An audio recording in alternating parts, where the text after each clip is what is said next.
Hello, Capricorn.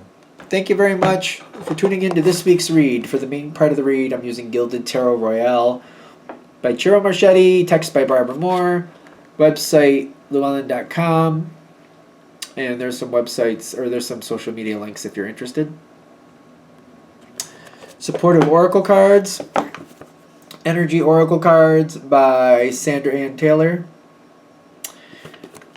Websites are, here's a couple of websites. There are Hay House websites. There's a couple other things above it. Other things she's done. She's also got Hay House Radio here on the back. Feel free to freeze frame and check out anything you might be interested in. Capricorn. What do we have for Capricorn? Ooh, your card, which is great for your reading. Okay. Good stuff. Awkward, but good. Alright, so... Okay, so we have to look back with perspective here.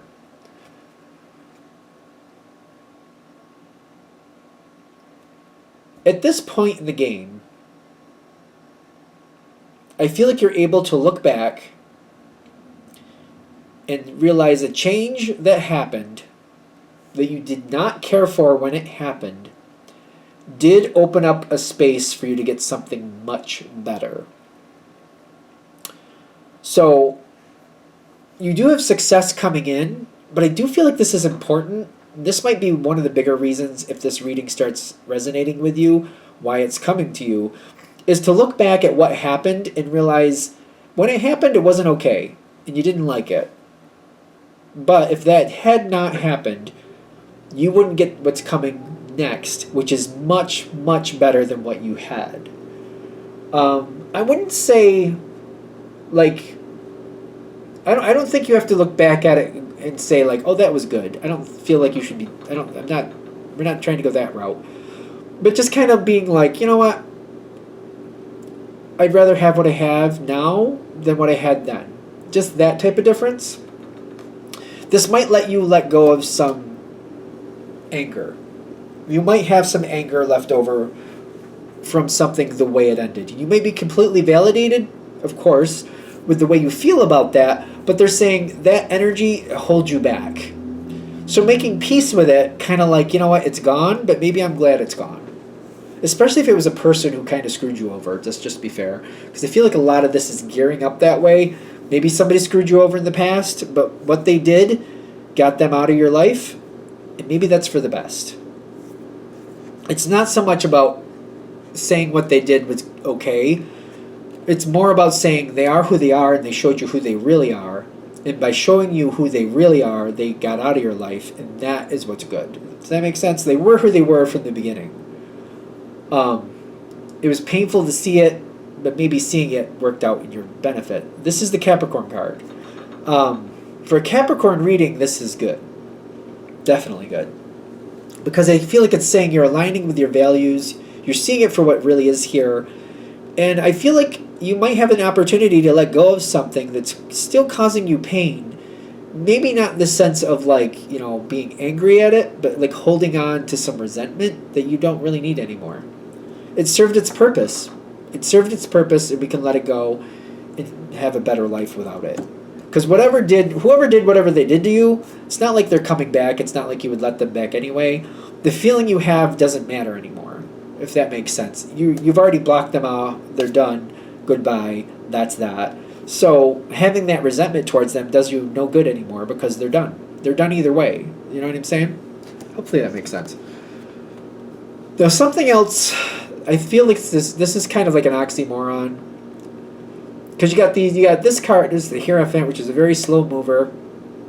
Then you got the racehorses here with the action. So the way this looks is kind of like something is coming in. It may feel like it's fast. It's really not moving in that fast, but something is coming forward. It may feel fast to you, but it's really not as fast as maybe it feels, if that makes sense. It's random. It has a little bit of a random flavor to it, but it's not that bad. And I'm getting that with the Wheel of Fortune, something coming your way that just seems a bit random. Something very self-sufficient. Whoever this is very self-sufficient, but definitely has a little bit of a random flavor to them.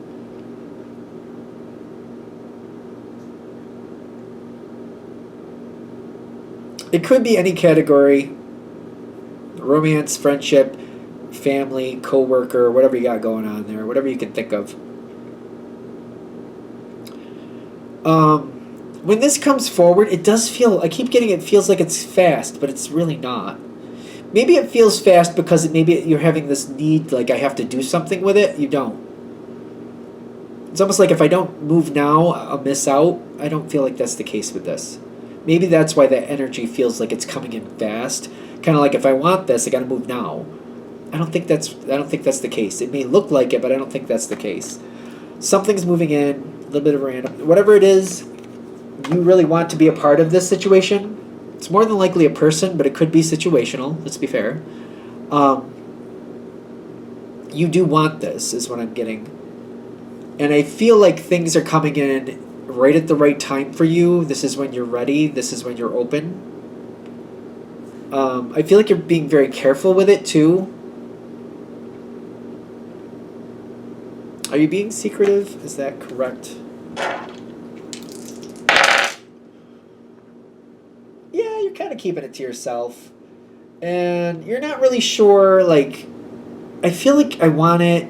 It looks good, but I don't really know if it's going to fit, but I want it. That's interesting. I don't know if this is going to fit with everything else in my life, but I want it.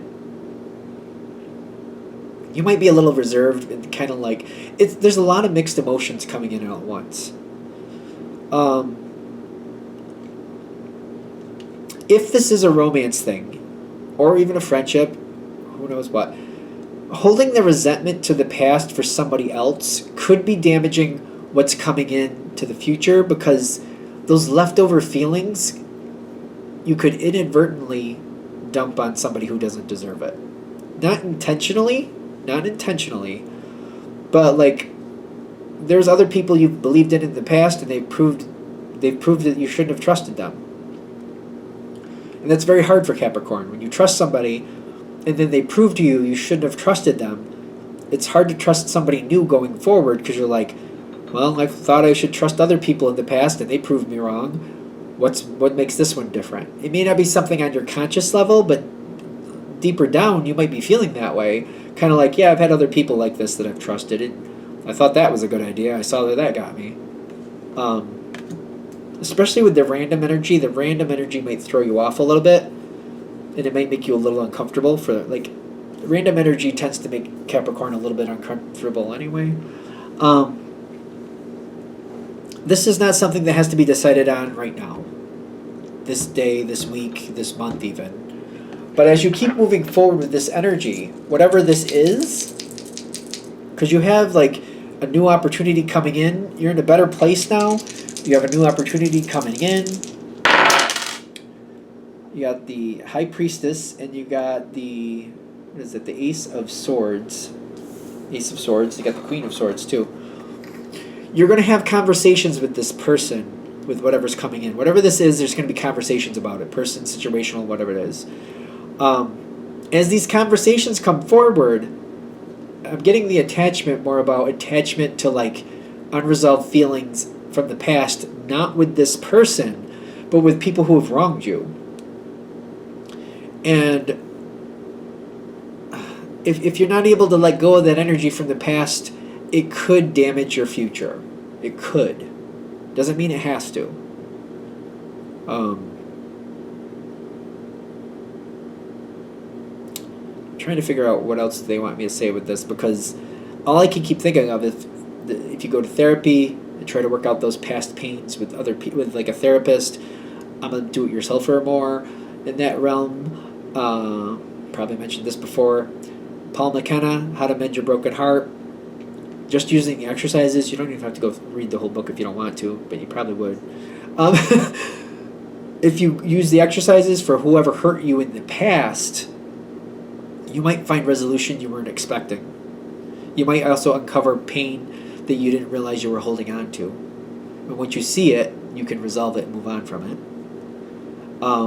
But I feel like you got to be careful that you don't bring attachments from other people. It's like other people screw things up and somebody else pays for it. That's not fair. You know what I mean?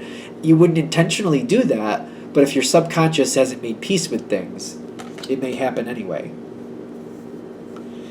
If you're able to resolve that attachment to the past, you have a great moment forward. The randomness does seem to diminish. And I get that this person, whoever it is, it does feel like it's a person for me, but if it's situational, it is. It seems like it diminishes, but it's also more like predictable. It's very minimal. So like the randomness I would get going forward would be if it's a person. It's almost like when you go to dinner with them, you think they say they're going to order steak and they order pasta. That type of randomness, you know what I mean? Or like, you know, it's their turn to choose the movie, and they always choose horror, but this time they choose comedy, or they choose something else. That type of randomness. Just like minimal randomness, nothing that brings down the house. You know what I mean? They want to paint a room, or you come home, they've painted a room a color that you don't really care for, but it's just paint, so it doesn't really destroy anything. It's just randomness like that. Room is still there, space is still usable. They did all the painting themselves anyway, so you don't have to go in that room if you don't want to. That makes sense? You got judgment in your favor, though, if you're able to resolve the attachment to the past. And I feel like this person, don't get caught up in the gender, but that feels more like you, Capricorn. Being in that position of strength and of like being able to like have control of like not only who you're caring about, but realizing what's real and what's not. And realizing like when pain from the past comes up, it's pain from the past. This person, like, it's almost like somebody having the same sense of humor in the future that the person who screwed you over with from the past had, but then realizing they have the same sense of humor, but the person in the past kept trying to take money from me. This person in the future doesn't seem to want my money. The person in the past, they had the same sense of humor, but they were always making fun of me. This person in the present has the same sense of humor, but they're making fun of themselves. You know what I mean? Not me. They're not making fun of me. They're making fun of themselves. And I'm like, I'm seeing the difference. Like, there's similarities, but there's notable differences. Stuff like that. Okay, I think we're about there. So I feel like the whole thing is like, if you're able to resolve the attachment to the past, you could have a great future. If you don't, it's kind of up there. And who I don't know. To have that great future, you have to resolve the attachment to the past. That's, I think, the message. So hopefully you're able to do that if this reading hit, of course. All right, I'm going to shut this down here. I hope that helps. Thank you for watching. If you'd like a direct reading from me, shoot me an email, jamesforastral@gmail.com. That's James, the number 4, astral@gmail.com. If you're interested in the donation information, that's below. Same email. Thank you very much for watching. Have a great day.